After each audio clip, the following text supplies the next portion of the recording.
Salut à tous, j'espère que vous allez bien, que la famille se porte bien. Aujourd'hui, on va se faire une nouvelle vidéo. On va voir ensemble, on a vu le Scénic, on a vu le Captur, on a vu voilà, pas mal de petits SUV et de véhicules qui sortent cette année, donc en 2024.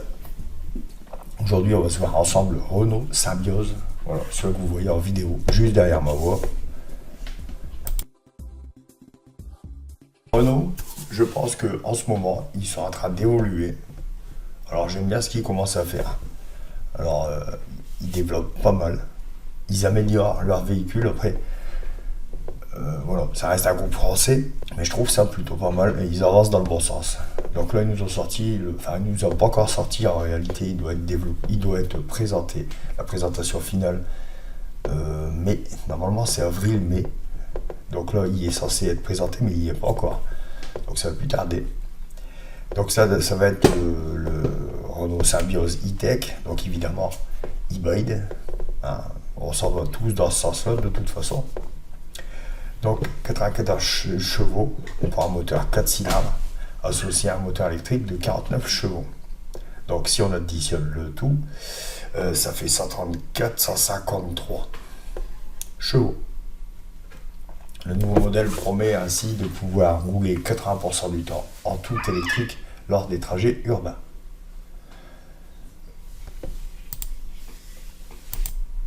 Donc ils nous promettent une autonomie de 1000 km. Voilà, à voir.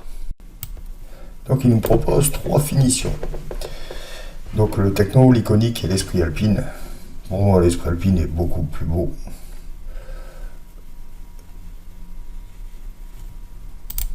Le prix, bon, donc le prix de départ, hein, comme à chaque fois, donc aux alentours de 34 000 euros.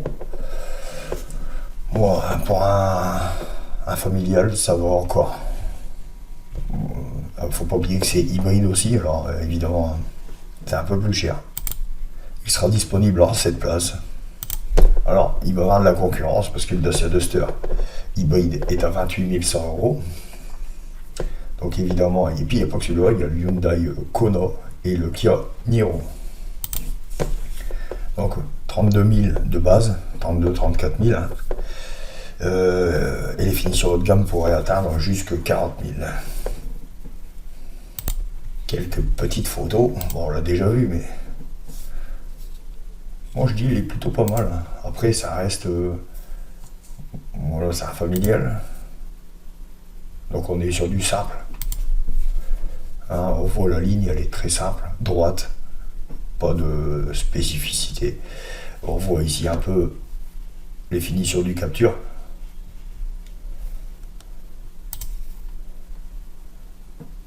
Le logo Renault, alors je trouve il a bien évolué, mais pour moi c'est trop gros.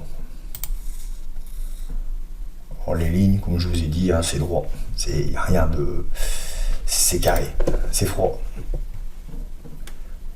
Dites-moi ce que vous en pensez dans les commentaires. Moi, je le vois comme ça, l'intérieur. Simple, hein. Alors là, il y a de la surpiqûre, mais voilà, ça c'est le modèle iconique. Donc c'est modèle milieu de gamme, celui-là. Donc on voit un siège cuir. Donc c'est pour ça qu'il y a de la surpiqûre. Le coffre est pas mal, hein. Boîte auto. Niveau intérieur, ça va encore, vrai. Il est simple, mais c'est propre. Alors, voilà, là on est sur le cockpit Renault. Bof. Alors, je préfère l'arrière que l'avant, personnellement. Hein. Voilà, ça reste un grand Scénic. Là, c'est le modèle avec l'esprit alpine. Donc c'est le modèle le plus haut de gamme, bien sûr. Bon, voilà. Donc on est sur les caractéristiques. Donc motorisation hybride, hein, catégorie SUV, hein, c'est un bon petit SUV, ça va encore.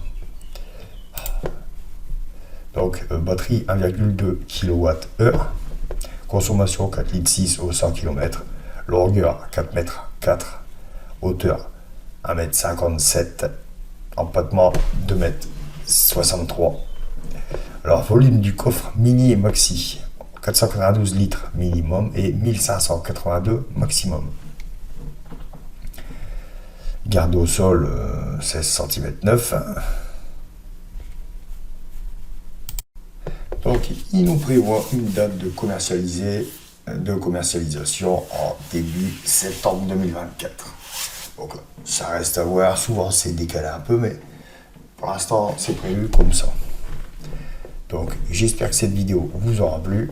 Lâchez un maximum de pouces à vos démos et salut!